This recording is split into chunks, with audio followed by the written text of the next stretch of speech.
The Warriors need to sign some players, and Jonathan Kuminga's situation is holding up negotiations.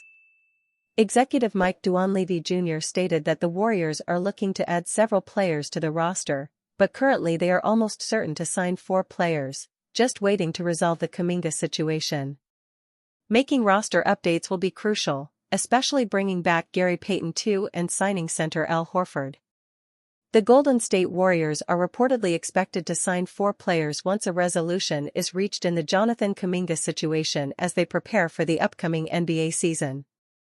Golden State Warriors remain locked in the ongoing Jonathan Kuminga saga, and it seems like they are willing to stretch the process as long as possible with the new NBA season quickly approaching. By the time a resolution is reached, the franchise already has plans for what comes next. According to Jake Fisher, the Warriors are expected to pursue 4 signings once the Kuminga situation is resolved. The Warriors are expected to sign Al Horford, DeAnthony Melton, Gary Payton II, and second-round draft pick Will Richard. These signings are anticipated to come following resolution on the Jonathan Kuminga front, Fisher reported. If those moves take place, it would be a major relief for the Bay Area squad. They would keep Kuminga, who remains a promising young forward capable of making an impact whenever he is on the floor, while also addressing one of their biggest weaknesses by adding veteran center Al Horford. The front office would also secure DeAnthony Melton, a guard who could provide much-needed cover for Stephen Curry while pushing Brandon Podziemski with valuable competition. On top of that, Warriors would be bringing back Gary Payton II, a player who remains one of the most popular figures among their fans. So far, no agreement has been reached between the two sides. Kuminga has continued to push for his terms, while the Warriors have refused to budge. NBA insider Jake Fisher reported that Golden State is discouraging sign-and-trade proposals because none of the offers have met their standards. Fisher added that Kuminga's only recourse at this stage might be accepting his 1-year, $8 million qualifying offer, which expires October 1. He also reported that Kuminga has rejected a 2-year, $45 million deal from the Warriors out of concern that they could trade him before the February deadline. The stakes are high. If Kuminga accepts the qualifying offer, he would become an unrestricted free agent next summer, leaving Golden State at risk of losing him for nothing. For now, the expectation is that Kuminga may eventually take the 2-year deal, unless the standoff continues deep into the fall. Roster construction remains a sticking point. Fisher noted that Golden State is hesitant to part with Buddy Hield or Moses Moody in any sign-and-trade scenario, particularly given the financial implications. The front office's clear goal is to maximize the roster around Curry by surrounding him with dependable perimeter shooting. Indecision has absolutely crushed the Warriors' relationship with Jonathan Kuminga. The Golden State Warriors never truly committed to Jonathan Kuminga. The Golden State Warriors have never quite committed to Jonathan Kuminga factoring into their plans. It's an admittedly difficult statement to process considering the franchise selected Kuminga at number 7 overall in the 2021 NBA draft, but it's yet to display any type of sustained interest in his development. That's ultimately led the Warriors to where they are now, unable to convince Kuminga that a team-friendly contract offer might actually prove mutually beneficial. Golden State's most prominently reported offer to Kuminga was a 2-year, $45 million deal. On the surface, it seems to be a contract that would favor both sides, as Kuminga would receive a significant pay raise and the Warriors would have a salary on the books that should prove easy to trade. Unfortunately, there are 2 conditions that appear to be holding this deal up: a second-year team option and the removal of the first-year no-trade clause. That epitomizes Kuminga's experience through 4 seasons with the Warriors. Even when it seemed like an advantageous situation for him to be in, the fine print has revealed why the fit has never been quite as ideal as it seems. As September nears and the Warriors continue to face the possibility of the worst-case scenario taking shape, one can't help but wonder if this isn't just an extension of how Kuminga has always been treated. Jonathan Kuminga negotiations reflect tone of his Warriors career. There's much to be said about how both sides have handled contract negotiations up to this point. No one is free from blame in this situation remaining unresolved, as everyone involved could have done things differently at various points over the past 4 years. For as true as that may be, one can't help but feel as though the writing has long been on the wall and the Warriors are acting as though it isn't. Kuminga has little reason to accept the current offer outside of the guarantee of a 2-year contract with an admittedly significant pay increase. It'd give him greater security than potentially accepting his qualifying offer would, as there's no guaranteeing he'll have the same type of market value in 2026. Leveraging that possibility against Kuminga, however, is a double-edged sword, and the Warriors have already hurt themselves with it. There's a sincere possibility that Kuminga will accept his qualifying offer at roughly $7.9 million. If he does so, he'd not only become an unrestricted free agent in 2026, but it would be significantly more difficult for the Warriors to trade him and thus avoid losing a former top 10 pick for no return. In that scenario, Golden State may have to do what it's reportedly hoping to avoid in a sign-and-trade this summer, include one of its other players to move Kuminga. The Warriors clearly shouldn't accept a sign-and-trade offer for Kuminga that they aren't fond of. They should, however, give serious thought to accepting the best option at their disposal before the 22-year-old gambles on himself and backs them into a corner by accepting his qualifying offer. Perhaps this will all play out in a more favorable manner than anticipated, but the current state of affairs is a direct result of how the Warriors have mishandled Kuminga's career. Warriors unquestionably need one thing from Al Horford. They need him to stay healthy. As the Golden State Warriors have sat stagnant this offseason, they have still maintained a profound interest in bringing in veteran center Al Horford once their lingering standoff with Jonathan Kuminga has been resolved. Yet, bringing in a 39-year-old center to an already aging starting lineup could prove to be a massive risk, and, therefore, the Warriors need Horford to stay healthy next season more than anything else. For his last 7 seasons, Horford has not surpassed the 70-game mark, and Golden State will be highly dependent on him, at the very least, reaching this plateau again in order for them to stand a chance in the regular season. Al Horford's health could represent a massive risk for the Warriors. As the Warriors progressed through last season, none of the various solutions they tried at center seemed to be a lasting fix.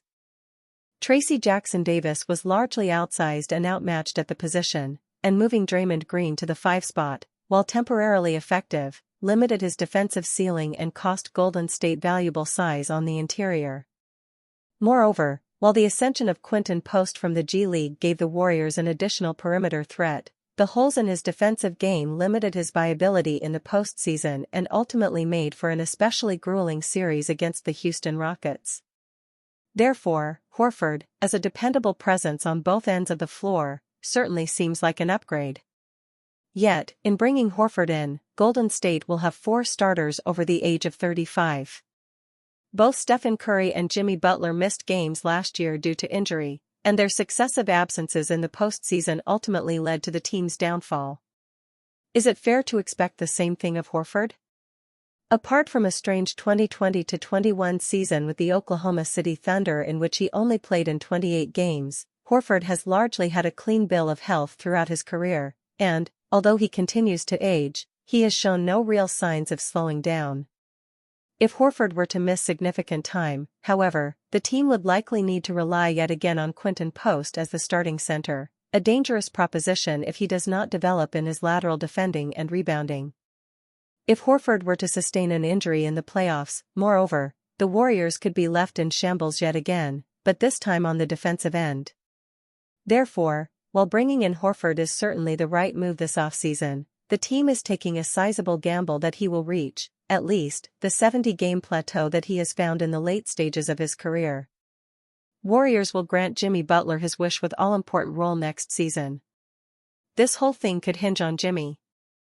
As the Golden State Warriors shockingly acquired Jimmy Butler from the Miami Heat at the last trade deadline, his presence helped turn the team's season around, providing a supporting offensive role to superstar Stephen Curry and helping solidify the team's defense. Yet, as Butler enters his 2nd season with the Warriors, his role will only continue to grow as he takes on a variety of jobs across the roster for a team desperately looking to contend for a title. When he left Miami, Butler clearly was looking to be valued as a vital piece of an organization, and, as his role becomes more and more important next season, this wish will easily be granted. Jimmy Butler could be the most important player on the Warriors next season. Throughout this offseason, Golden State has largely shown a disinterest in bringing in other star players, showing a primary focus on assembling a strong, veteran supporting cast for their existing core. Now, on the latest episode of the Warriors Plus Minus podcast, co-host Marcus Thompson has revealed why Jimmy Butler is the answer to all of this. He's got the Malik Monk. He's got the DeAnthony Melton. He's the guy who can go be big, be a superstar. He's also going to be the backup point guard floor general during the non-Steph minutes. A lot of this stuff is Jimmy Butler.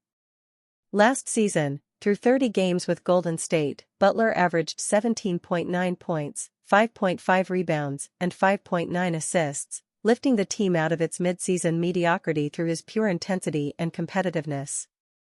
Now, as the Warriors attempt to sort out what sort of money they have to bring in veteran free agents, Butler's role will need to expand yet again.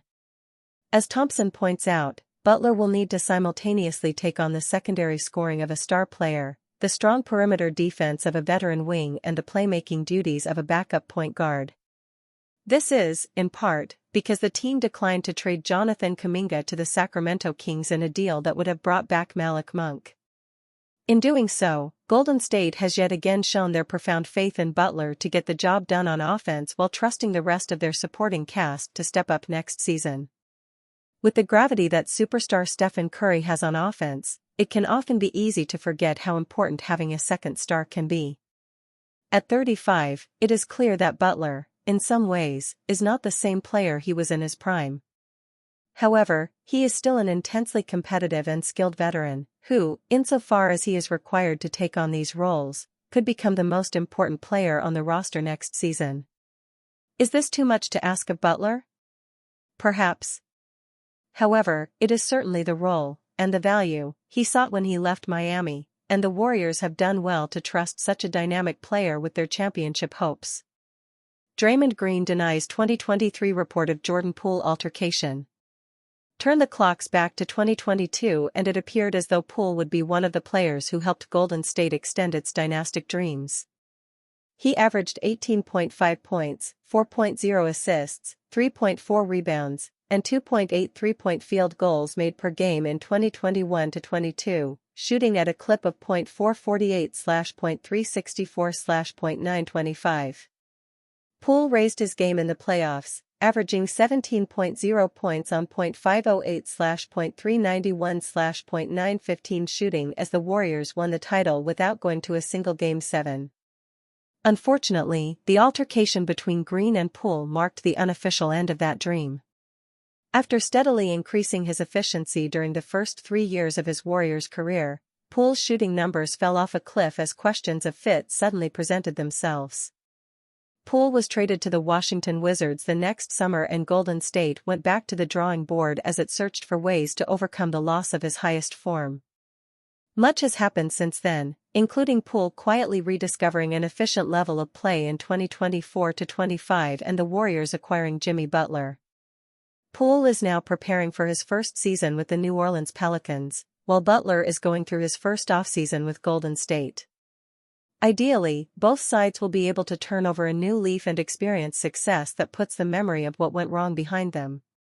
Green appears to have contributed to that result by preventing the spread of misinformation. Perhaps there will come a time when either Green and Poole will speak openly about what transpired, but until then, speculation merely rubs salt in old wounds. That's an outcome that Green appears eager to avoid after 2 years of allowing the story to rest and a failed retelling of it on social media.